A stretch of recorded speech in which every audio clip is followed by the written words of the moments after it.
Okay, guys, so some of this is definitely review. We are going back to mood, and we are paying attention to the fact that mood is also in narrative nonfiction, like our Read Aloud Undefeated.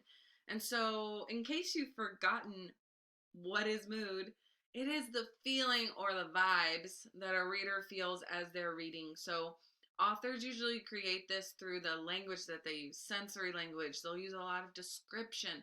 They will use figurative language sometimes. Sometimes people think of it as like the emotional setting, the way this book or this passage makes you feel. And so today we're going to talk about how in informational text they will stretch out descriptions of things on purpose. And we study these parts. We notice words, images, and details. And then the cool thing is, like, all of those images and details can help add to the central ideas and themes that they've already talked about, or help give us new ideas or insights about them. So here's how this works. As we read, we look for and identify places where the author describes a setting. And then we notice, again, those passages that are super descriptive. And then we ask ourselves, what do I feel right now? Or what do I think the author's trying to make me feel? What's the mood that's being created? Why do I think they added this detail? And then what does it teach me about the bigger central ideas and themes that have already come up in my book? And then I jot my thinking. So I'm about to show you guys really quickly how I went through this process with a passage from Undefeated. And then you guys are going to, of course, try on your own. Okay, so let's try this together. You're going to notice, guys, that for the I do an example, I will always just kind of show you my example a lot of times, so you can just see what I wrote if you need to look back at it while you're working on your own version to get some thoughts and ideas. So remember, the first thing I do is I read the passage and I'm on the lookout for any parts that I notice are evoking a strong feeling in me, or where they're using a lot of description, to see if I can get an idea on the mood. So it says, the next day, the children sat aboard a moving train, gazing with wonder out the window as they zipped past telegraph poles and buildings. Ooh, at first, gazing with wonder makes me think like they're kind of excited. They're seeing all these new things. But let's keep reading. When the train stopped in Sioux City, Iowa, crowds of people lined up to watch Pratt's students walk from the train station to a nearby restaurant. The townspeople waved their arms and made grunting sounds, mimicking their ignorant idea of Indian behavior, Otakate realized. Many of the little Indian boys and girls were afraid of the white people, he recalled. I really did not blame them because the whites acted so wild. The whites acted wild. It literally says the word afraid. Okay, I'm getting this idea of fear. The children couldn't eat, not with strange people whooping at them. Ugh, this feels uncomfortable. They wrapped food in their blankets and carried it back to the train. They continued east, and the cities got bigger, and the streets more crowded, and the skies thicker with the smoke of mills and factories. After 2 more days of travel, they arrived in Carlisle, Pennsylvania. The fact that they're saying things like the cities got bigger, the streets are crowded, the smoke is thicker, this doesn't sound like a pleasant atmosphere. People whooping at them, acting wildly. It was midnight. Pratt led the exhausted students to the camp of the Carlisle Industrial School. I was thrust into an alien world, meaning just thrown into something I was not ready for, or that was foreign to me. Otakate would later say of the next days, into an environment different from the one into which I was born as it is possible to imagine. So here's what words or phrases really stood out to me. I noticed the phrases thrust into an alien world. Also noticed people were, let's go back up, what did it say? Acting wildly and whooping at them.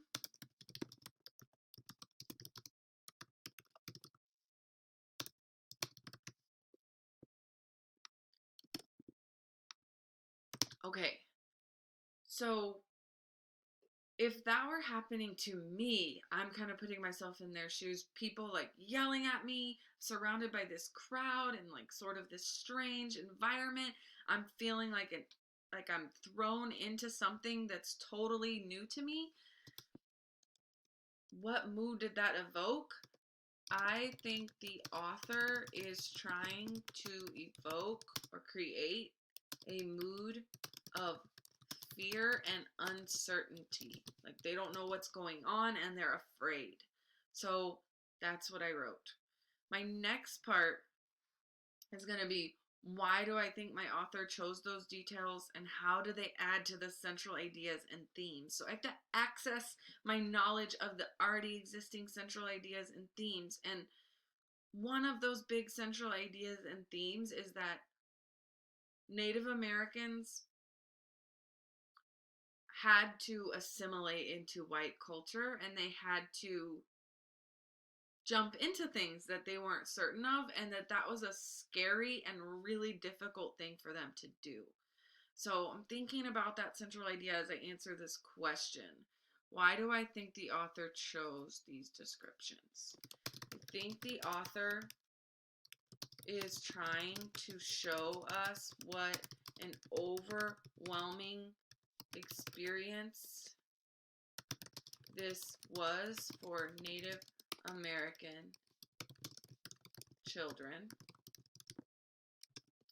I think this scene adds to the central idea that the experience of going to and attending a Native American boarding school was very difficult for children because it shows us what that journey would have looked and felt like. It's like they're zooming in. Instead of just saying, hey, this is really hot. This was really difficult for children. It's zooming in on that moment, showing us, here's why it was difficult. Here's what they would have been seeing in their world and making us walk in their shoes and feel what they're feeling, that fear and that uncertainty.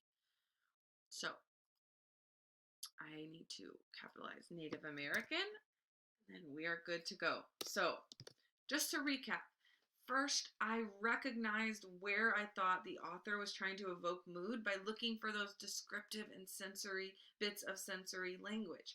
When I found it, I asked, what mood did it evoke? Or what mood was the author trying to get me to feel? And then I thought, why did they include these descriptive details? And what did they add to our already existing central ideas in our text? Now, you are going to try this on your own and you're going to read this first. And then you have a very similar task ahead of you as to what, excuse me, I just showed you, but you are going to have it in the form of multiple choice questions instead.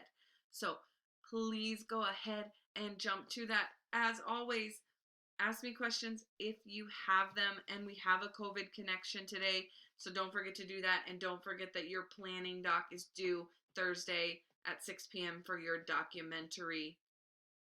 Reach out with questions. Please, I really mean it when I say that. Call me. Ask me questions. Have a great day, guys. Bye.